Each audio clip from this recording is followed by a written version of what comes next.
Good morning. You are listening to National Real Estate Auction Radio. I am your host, Doug Dennison, and we are broadcasting from beautiful St. Augustine, Florida, the nation's oldest city, at WFOY 1240 AM studios. Through the power of the Internet, this program is being streamed worldwide on 1240news.com. The show will also be archived on RowellAuctions.com as they are the host of this program. Additionally, the show will be posted on YouTube.com. We're going to be talking about real estate auctions, past auctions, upcoming auctions, different real estate markets across the country. We've got a lot of topics today to help us out. We got several real estate and auction leaders calling in today. Pretty excited about this great show, and we've got our first caller. Good morning. You're on the air. Good morning, Doug. Yes, Stanley. How are you doing, sir? Well, here we are back where we were a few years ago. Isn't that funny? You were the first guest of this show. This show has been on for more than, I'm going to say 14 months, maybe even more than that. But I'm so pleased that you're on again. For our listeners, tell us your background a little bit, if you would, where you're from right now, and what you did for the RTC, if you would, sir. Well, the RTC stands for the Resolution Trust Corporation. That was better known in the general public arena as the Savings and Loan Bailout Program. Mm-hmm. It was a federal operation where a statute was passed called FIREA, which established the Resolution Trust Corporation under the parameters of what I would consider to be more or less of a general business operation rather than a federal business operation. The legislation gave them a great deal of authority, which they needed to have because the closing of the banks was a fairly significant act on the part of the RTC, and they needed the authority to close the banks substantially before the time frames came about for the banks to be taken over. Without it, they'd have to go to court for each individual bank. So that was part of the enabling statute, and it was probably the singular most important reason that the Resolution Trust Corporation was as successful. We closed one out of every 4 savings and loan associations in the United States, approximately maybe 1,300 of them, and approximately 500 to 600 commercial banks. So a total maybe somewhere between 1,900 banks. That's a lot of banks. That's a lot. It was all done in a 5-year time frame. Every bank was closed on a Friday, usually at closing time, and by far 99% of them were reopened the following Monday morning. The concept being that the banking industry as such would remain viable to the potential and actual customer of each bank, so that the closing of the bank in itself didn't bring about any distrust of the banking system. Well, you were the head and did a fantastic job. Though there was a lot of stress there, didn't you have problems with some of the attorneys, and you had powers that enabled you to hire and fire, which is so much different than what the federal government is used to? Well, yeah, the enabling legislation in which I was involved really set up the trust in a manner as you would a normal business, which meant you didn't need to get the approvals for each act that the Resolution Trust undertook. Mm-hmm. The big difference, which meant that the employees were employees of the RTC, which, although it was a federal agency, was an independent body, and the employees were not federal employees. They were employees of the Resolution Trust Corporation, and there was a distinct separation in the ability of the RTC to hire and fire. It gave the RTC, from an operating standpoint, a substantially greater amount of flexibility to run that operation as a private business. And that's how we really ran it. Because, well, Doug, you know it better than most, we were able to hire and fire at will, with cause. It was really run like any corporation is run in this country, subject to rules and regulations, but certainly not a requirement that in order to dispose of an employee for cause, always, and we had to build our case internally. We didn't have to prove it to anyone. That was the big difference. A federal employee, you can't fire.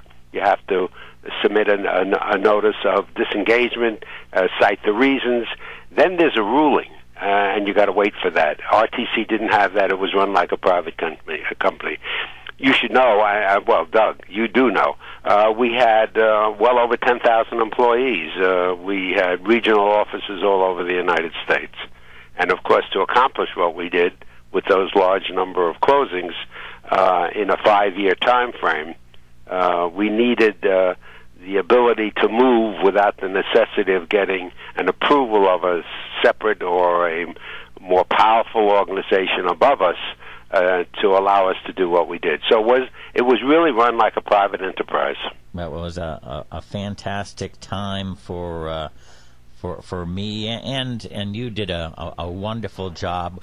I was working and got into the RTC by doing auctions, and you and I had one of the first auctions for the RTC, if I remember correctly. Doug, as you will remember, you taught me why auctions was a viable means to disposing of assets, and having not had any real familiarity with auctions as a means to dispose of real estate. I mean, I certainly knew what auctions were. As you know, I'm a registered national real estate appraiser, as well as a developer for many, many years.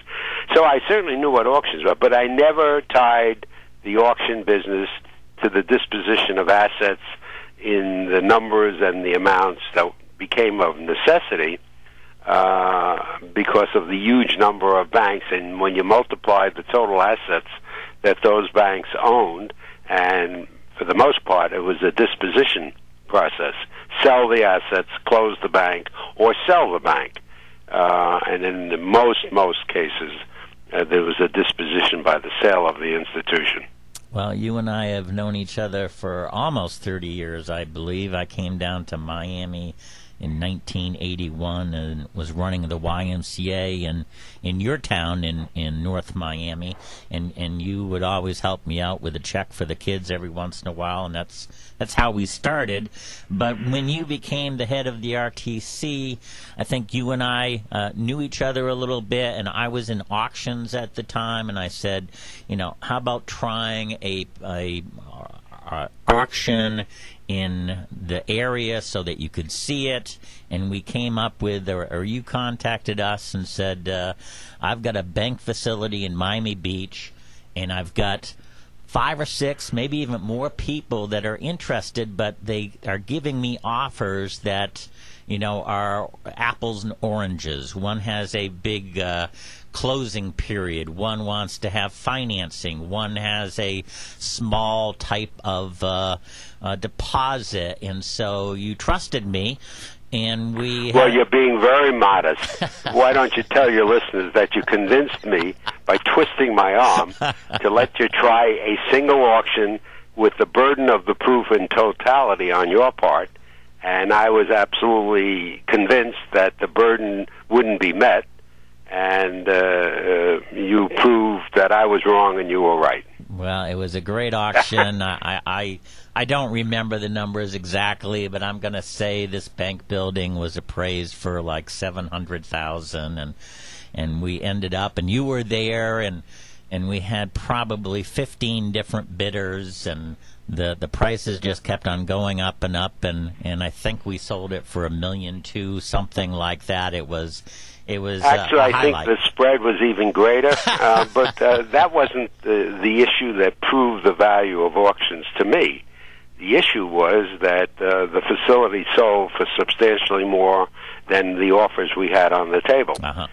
The bidding process was what proved to me that auctions had a way of working that was far different than negotiating on an individual basis with a prospect who had an interest in the property.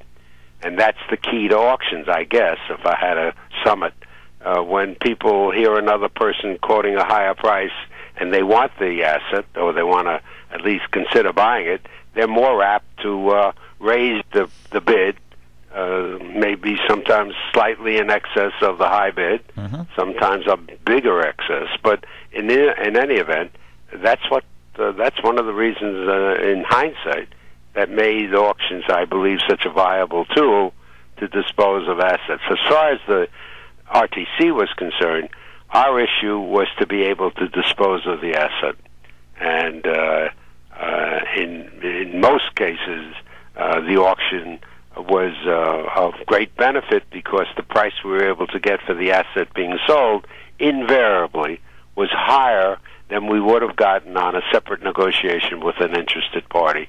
Even if that party was for real and they really wanted the asset, it was invariably less money than we were able to get in an auction. Well, let's go back to that one property, because it gives me a segue to talk about the auctions and the fairness and the transparency. Let's say, why don't you tell them I stand in the back of the room with my mouth open? That's a true story. I couldn't believe what was going on. I absolutely couldn't believe it. They were when we got to the top price that I had on an offer. Of course, the other parties, no one knew what each person offered, but right, because it wasn't an open bid, it was right, a sealed bid operation. But the truth of the matter, as these bids were being screamed out on the floor, I just couldn't believe what I was hearing when they crossed the highest price that we had already negotiated with a potential purchaser after an intense amount of effort, and they passed that price like you pass a car going 10 miles an hour. I mean, it was just unbelievable what was going on, and it was the excitement and the aura of being able to buy a property in a mode that I, for one, had never witnessed before. And it was a profound lesson for me to have a far greater understanding of what you were telling me for a long time before we did the actual auction, that it works. I don't know whether it worked 100% of the time, but certainly it worked by far at a high enough percentage to make it an invaluable tool, a tool that gave the RTC, who I think history will reflect was probably the largest seller of real estate assets in the history of the United States up until that time, for sure. Yes. It was $580 billion worth of assets is what the RTC eventually disposed of. In today's market, a billion is not such, I mean, we're talking trillions now, a number in all the years I was with the RTC I never heard. As I mentioned to you once before, unbelievable what's going on now. But it's a different concept, different story, but the RTC was a great success, and to a great degree, Doug, you might as well take the credit. You taught me a lesson about auctions that without you being there, it probably wouldn't have happened.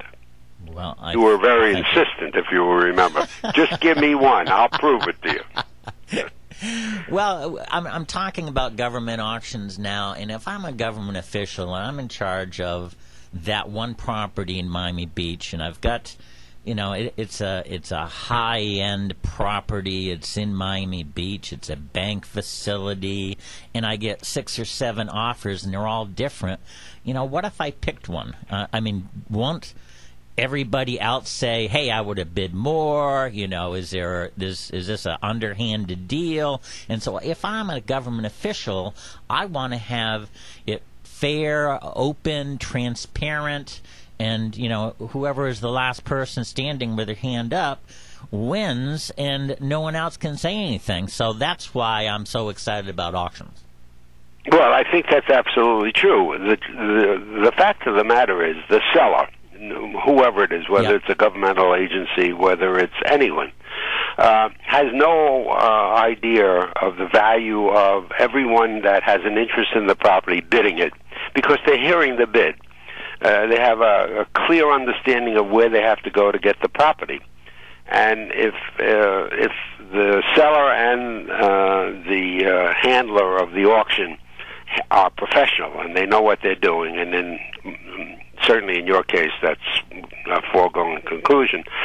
It ran smoothly, and the excitement of the auction and hearing the prices is what stimulated the potential purchaser to pay more. I mean, it's as simple as that. Yeah, the asset sold for more money than in a closed bid operation where no one knew what the other bids were, and everyone just bid on a piece of property, whether it was sealed and opened in an open room, which we did before we got involved in the auction process. Invariably, if you measured by numbers, the seller was way ahead through the auction, including the fees and the deductions from the net amount that the seller was able to obtain from the sale of the asset. There's no question in my mind that we got a lot more money for the federal government through the auction sale process than we ever got from the sealed bid process.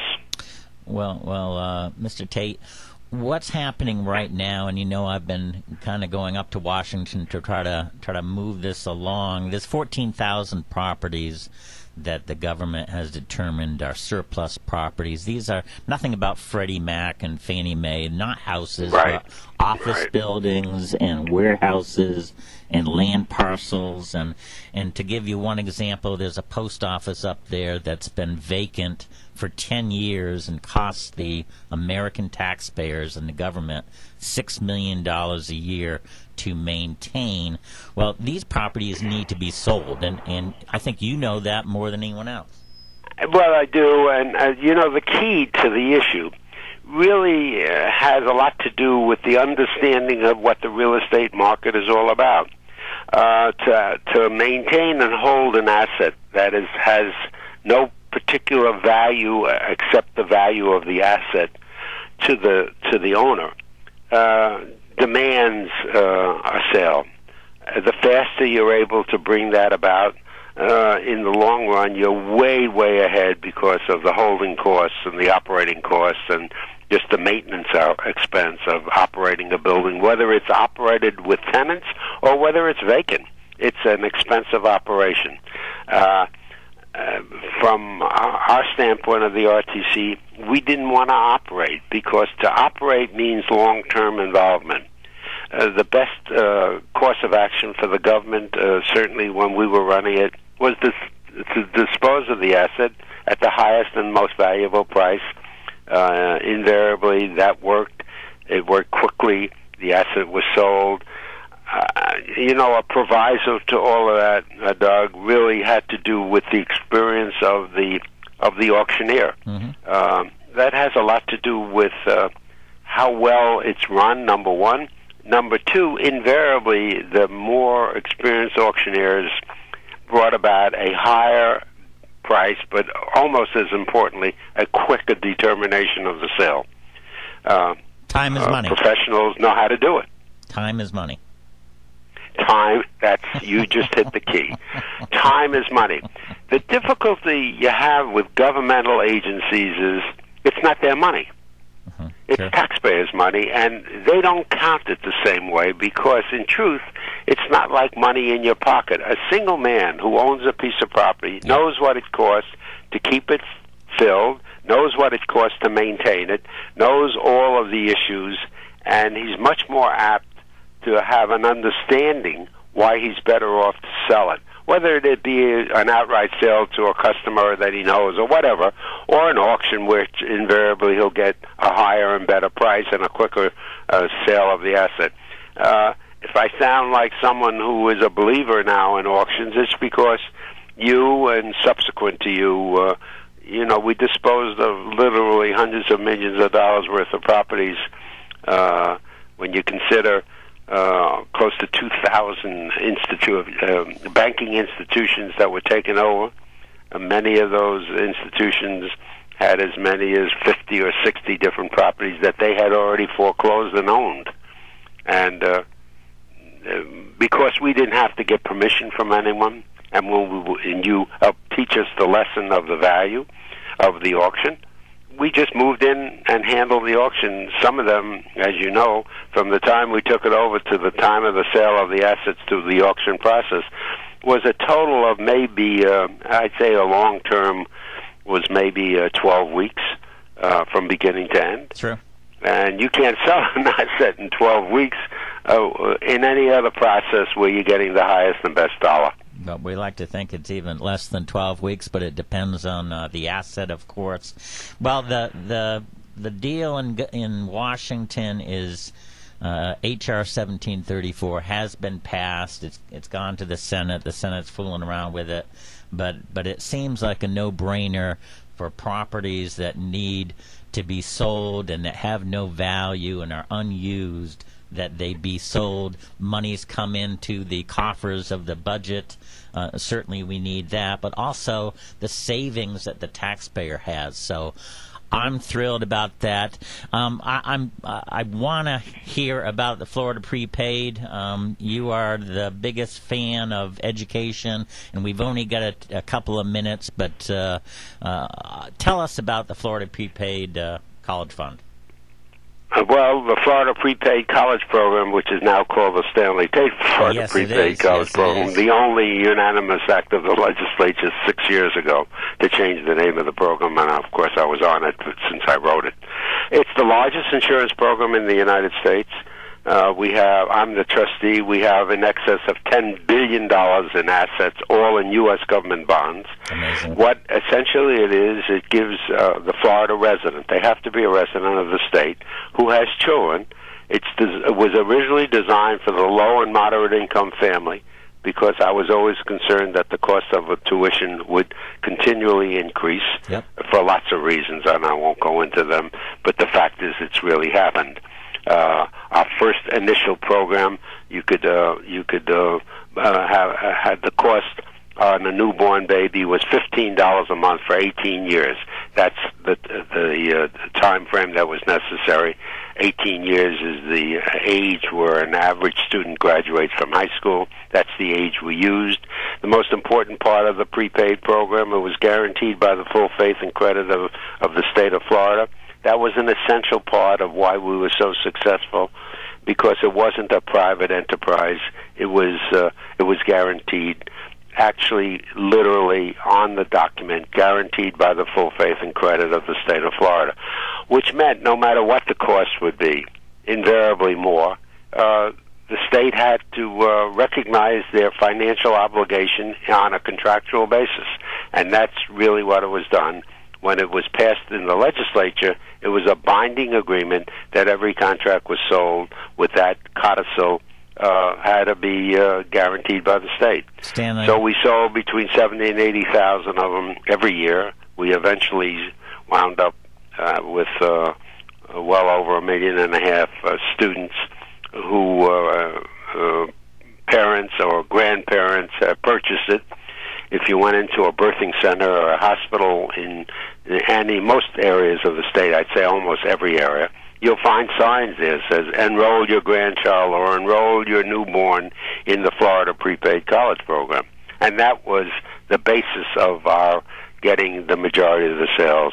And because as the price went up, we found that the parents needed more help, and the immediate beneficiary was always the grandparent, the grandfather, or grandmother. Stanley, to give their can you grandchild hold a gift. on for a minute? I've got to go for a quick break, and I want to continue, if you would. Sure, happy to. Thank you.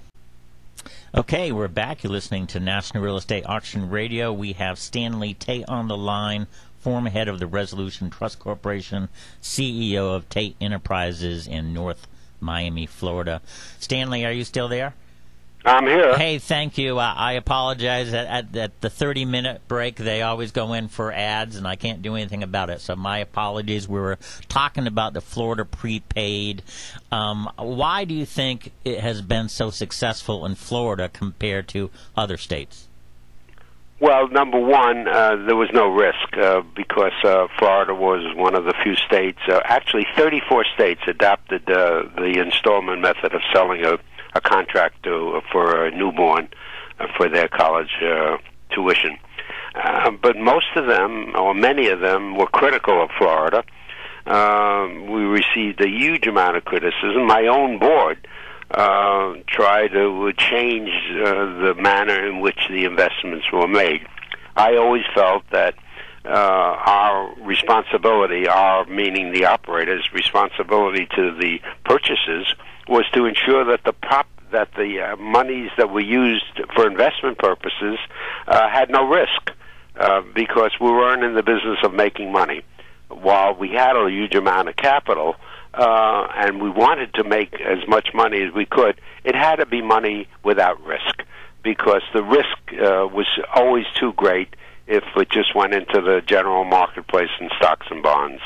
So we decided, we, primarily myself and a couple of other guys who I used, who concurred, that U.S. government bonds was the best buy. It afforded us a safe return with this minimum amount of risk. The risk would only be if the United States government couldn't make the payments if they were called upon to guarantee. So that's the process. That's why it worked, and that's why we sold over 1.5 million of those contracts. There's probably 1 million of them that have still not been fulfilled. In other words, they're kids growing up. They're in the different ages, and we're still selling them annually. We sell, as I said, somewhere between 70,000 80,000 a year. The volumes have gone down because the cost of the contracts have gone way up. Last year, it was, believe it or not, the cost was over $400 a month. Don't forget, the first few years, $15 a month per child. Now, that doesn't sound like a lot of money in today's environment, but you know, when you have a low-income family, maybe making only $500, $600, or $700 a week as the chief producer of the income, it's a lot. It represents a big asset. But you know, all families, if they're still cohesive, where there is a mother and a father and or grandparents, one of the things they want from the day that child or grandchild is born is a college education. And why? Because they know that child will have a better future economically with a college education than they ever could with a high school education. I'm the best example. As you know, I graduated high school many, many years ago, and a high school diploma in the years I went to high school was a meaningful thing because a large number of the kids dropped out before they graduated high school. A high school diploma has no value today economically. It's hardly enough to say even a bachelor's degree program has less value than it used to have. Still value, much more than a high school diploma, but less than it used to have. Now kids are in graduate school, and the purpose is economic in the most cases. It's become more expensive. The other part of it is, as you know, without a lot of jobs available, and there are far, far less today than there were, kids have a tendency to want to stay in school and increase their educational process so that when they eventually get out, they can garner a higher salary and do better for themselves and wherever they're going to be with whatever family they're going to raise. So education is still a very singular, important part of raising a family. And for our country. I'm sorry? And for our country. Yeah, that's the other part of it. Our country has fallen in our educational standards materially. At the graduate school level, you'll see a higher percentage of foreign students than the United States has ever had before, because the other nations of the world recognize better than America the value of an education. India in particular. India pays their students in the United States. They pay their college education. However, they have to come back to India. Otherwise, it becomes debt. Right. And because of that, those students from India that study here, they all go back, not all, but certainly a high percentage of them go back to India. They don't have to repay the debt, and they're engineers or whatever in the higher technology industries, and they do better financially, and they support the country from which they came from. So India has a higher degree of college kids today than they've ever had, and America's education, higher education in production on a measurement scale has gone way down from number 1 in the world. I think we're number 14 now. So it's just a fact that America, in order to be a great educational enterprise, a country that has the best education available in the world, should have a better opportunity to give that education more to Americans. I don't say foreigners shouldn't have a right to come to college. The truth is, many of the colleges now prefer the foreigner because they get more money. They get a higher rate of tuition for an out-of-state student, and invariably those out-of-country students pay a higher amount, and so the universities benefit. But I could tell you education is a key product if this country wants to maintain its superiority in a variety of different areas. Stanley, thank you so much for calling in. Again, you were my first radio show guest more than a year ago for this show. You've been a friend for more than 30 years. I thank you so much for your leadership for the education of this country, but also all your work in the financial department for our country. And thank you so much for calling in. Doug, it's a pleasure, and I wish you well in the continuation, and I certainly hope that the government agencies in which you're working, if they called upon me to tell them, I would be your biggest asset, and it'd be my pleasure to do so, because it's good for the country, and that's what should be incorporated as soon as possible. Thank you so much. Thank you. Take care now. Thank you, Doug. Bye-bye. That was Stanley Tate, former head of the Resolution Trust Corporation and CEO of Tate Enterprises in Miami, Florida. We've got a new caller. Good morning. You're on the air. Good morning, Doug. Gonzalo Herrera, how are you doing, sir? Well, fantastic. I've heard Stanley Tate speak before, and he's wonderful to listen to. He could go on forever, and I could listen forever. And thank you so much for calling in. Tell us, you've got a new job. Tell us what you're doing and where you're from. Sure. I am in the beautiful area of North Palm Beach County. Jupiter and Tequesta are the cities here. And I've just taken the role of the district sales manager, running the branch office for the Kais Company in Tequesta. Well, tell us about the Kais Company a little bit. The Kais Company has been around since 1926. As we like to say, 17 hurricanes. And, who knows how many presidents. And but it's exciting. It's run by the family, the Pappas family. It took over the company in the late 50s. And Ted, who ran it for a long time, we lost him last year. He went to be with the Lord, and his son, Mike, has taken over it. And he's doing a fabulous job. They're extremely innovative brokers. They're well-respected broker around the world. And I think last year we were number 32 in the whole country, and we're just in Southeast Florida. Wow. Well, you and I have a history. I actually worked for Mike Pappas and the Pappas family, and one of my first hires in Boynton Beach, being the district sales manager, was you. And you were the superstar of the Boynton Beach area. You were amazing as far as luxury homes are concerned, and I want to thank you for making me look good. Well, as Stanley said, you're being modest right now, but you did a fabulous job, and it's been encouragement, and I've learned a lot as in my management here in this office.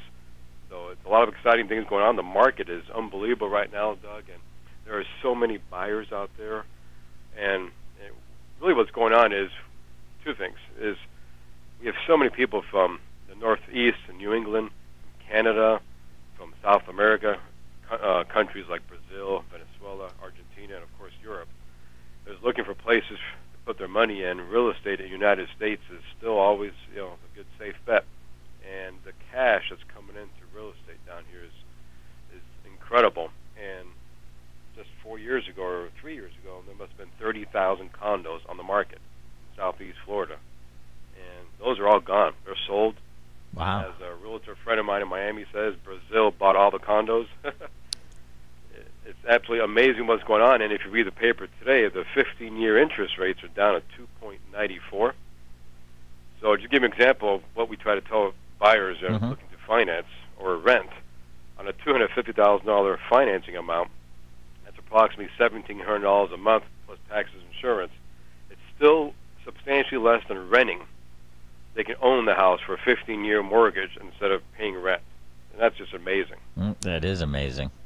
Tell me a little bit about the Jupiter Tequesta area, if you would. Sure. This is it's like the Keys, a little larger than Alamorada. Mm-hmm. It's a lot of waterfront, boating, beautiful beaches. It's a small, quaint town.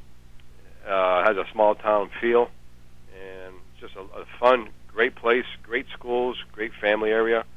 And we've just relocated ourselves. We moved here 2 weeks ago. Really? The actual town of Tequesta. And it's fabulous. We're right here, right almost on the Martin County border, which has a city most may know of, Stuart, Florida. Mm-hmm. So we're just up the road to Jonathan Dennison Park, 20,000-acre amazing park. And it's just an amazing place here.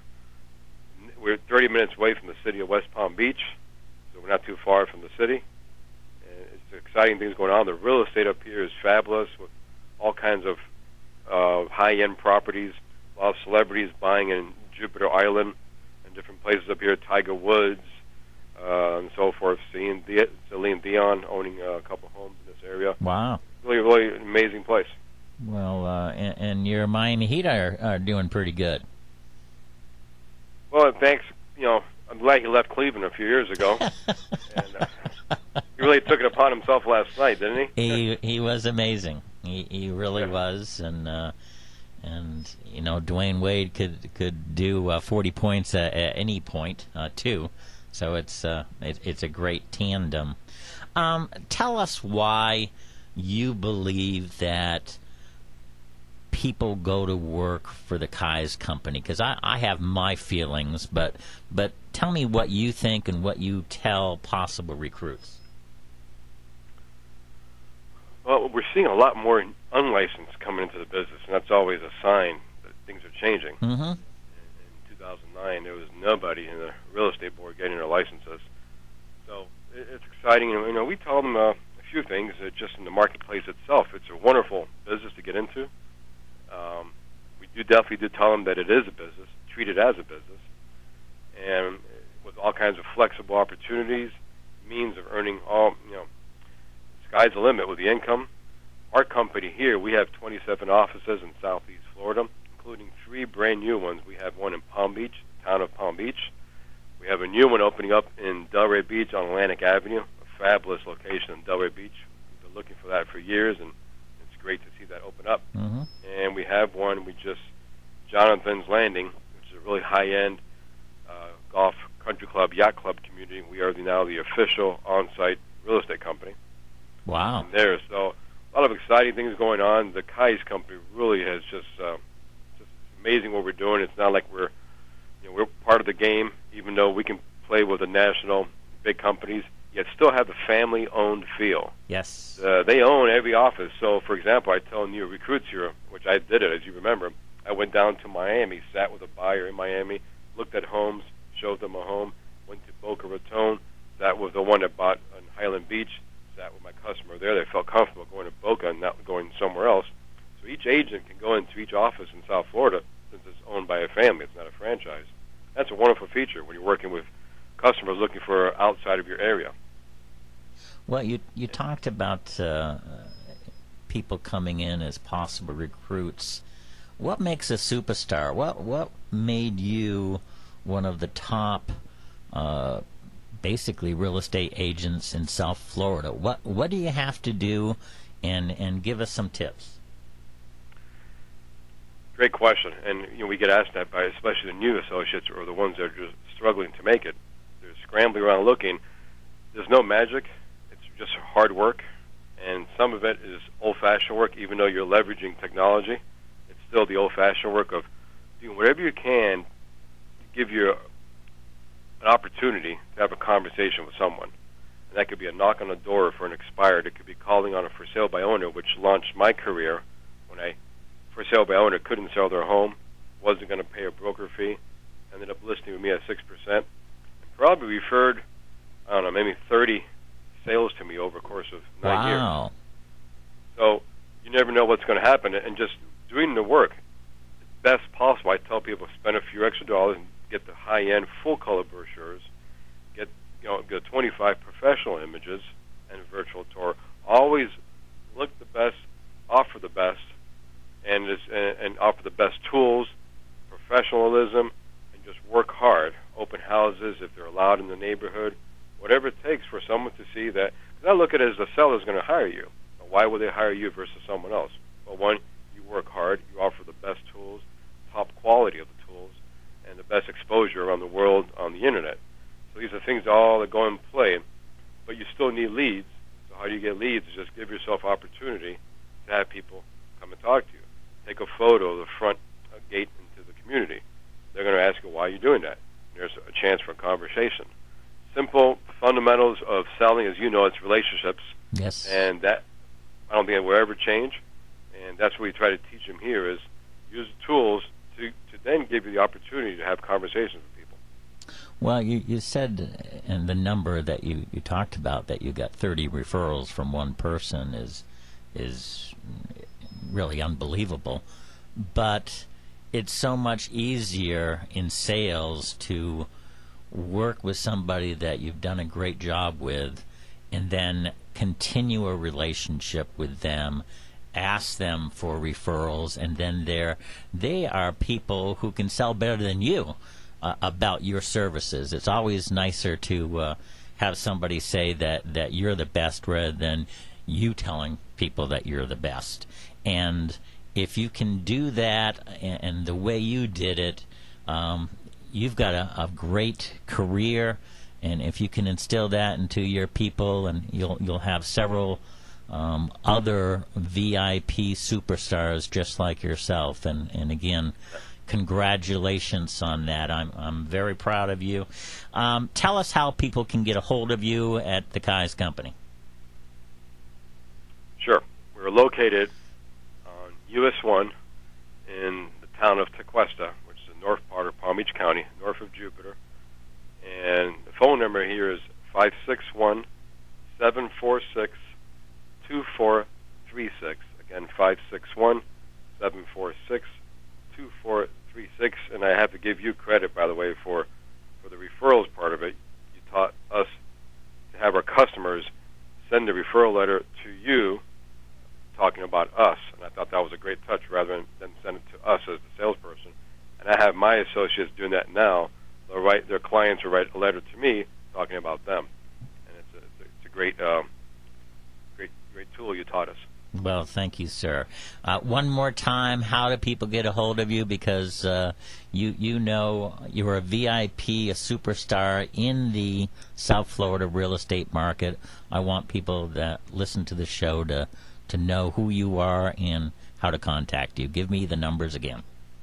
Okay, 561-746-2436, or email kaistequesta@kais.com. Gonzalo Herrera, thank you so much. Please say hi to my friends at the Kai's Company and the Pappas family, who are obviously leaders across the world in real estate. Congrats to you, Doug. Take care now. Thank you. Bye-bye. Bye-bye. All right, that was Gonzalo Herrera. Really one of the fine young superstars in real estate down in South Florida. Does a fantastic job. He's the new district sales manager for Kai's Real Estate Company in the Jupiter, Tequesta, Florida area. We've got another call. Well, let's wait for 1 second. Let's have a quick ad, and we will be right back. MarkNet Alliance is a national, membership-based network of 41 auction companies. Our companies are successful auction professionals with proven track records and thriving businesses. The MarkNet companies have a staff of over 540 employees who are working hard every day to meet the goals of their clients during our ever-changing economy. MarkNet companies are able to achieve these goals through cutting-edge technologies and ever-growing investor pools. To view the hundreds of auctions currently being conducted, or for more information, visit marknetalliance.com. All right, we are back listening to National Real Estate Auction Radio. I'm your host, Doug Dennison. We have had two superstar guests. We had Stanley Tate, former head of the Resolution Trust Corporation and CEO of Tate Enterprises in North Miami, Florida. We also had Gonzalo Herrera, one of the top South Florida real estate VIPs and district sales manager of the Kai's Real Estate Company in the Jupiter T. Cuesta, Florida area. Our sponsor is Ryle Auctions. They are a national real estate auction firm that started in 1936. They do online auctions, on-site auctions, and ballroom auctions. We've got a call. Good morning. You're on the air. Good morning, Doug. Hey, Allison. Tell us who you are and where you're from. This is Allison Marchetti from Moultrie, Georgia. And Ryle Auctions. Tell us a little bit. How long has Ryle Auctions been in business? Since 1936. Wow. Well, we're talking about superstars today. You are a superstar in the Ryle Auction business. You take the calls. You help write proposals. You are the executive producer of this radio show and do a fine job. I want to thank you on the air for being such a professional. Thank you. Dab a little bit in everything. Yes, you do. Listen, one of the questions I get every time I talk to a new bidder and a new potential buyer in the auction is it easy to bid on the internet? And I think you're a great person to talk about that. How do people get on our website and how do they bid? And give me some suggestions that I can tell them next time I see them. Sure. Well, the first thing is the website address, which is www.rowellauctions.com. Once you're on our homepage, you're going to be able to see we have video tutorials on how to register and how to bid, so it makes it very user-friendly.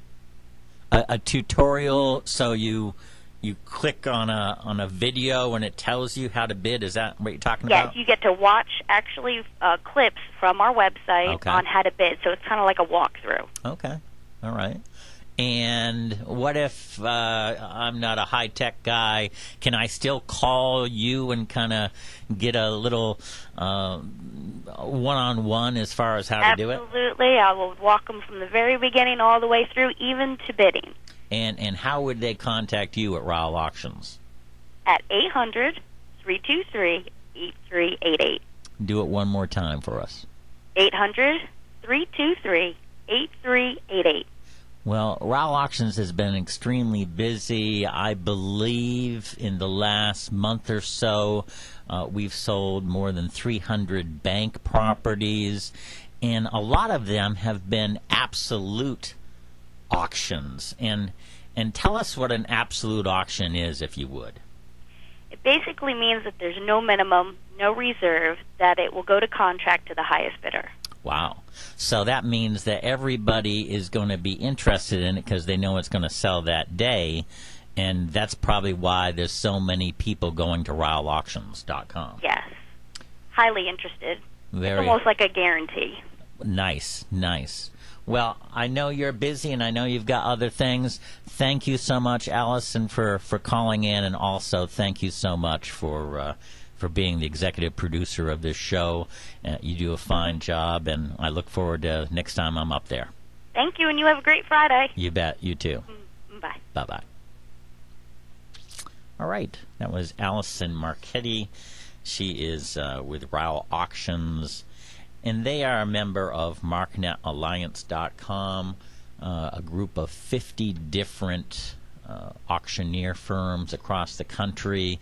One of the reasons why Ryle Auctions is so successful is that they're part of MarkNet Alliance, and more than 440,000 unique visitors go on that website to find out about new auctions and new properties. And they find Ryle Auctions and they see an upcoming auction. That's why we get so many hits. That's why we get so many views. That's why we get so many bidders. And that's why we're successful for our clients. I want to thank everybody very, very much. First of all, the people who called in. Again, Stanley Tate, former head of the Resolution Trust Corporation and CEO of Tate Enterprises, Miami, Florida. Also, Gonzalo Herrera, one of the top real estate people in South Florida, and now the district sales manager for Kai's Real Estate Company in Jupiter and Tequesta, Florida. And also Allison Marchetti from Ryle Auctions and executive producer of this radio show. Hope everyone has a wonderful weekend. It is still a little bit of raininess in the St. Augustine area, but we can't be too upset about that. We have a great weather day almost every day. Take care. See you next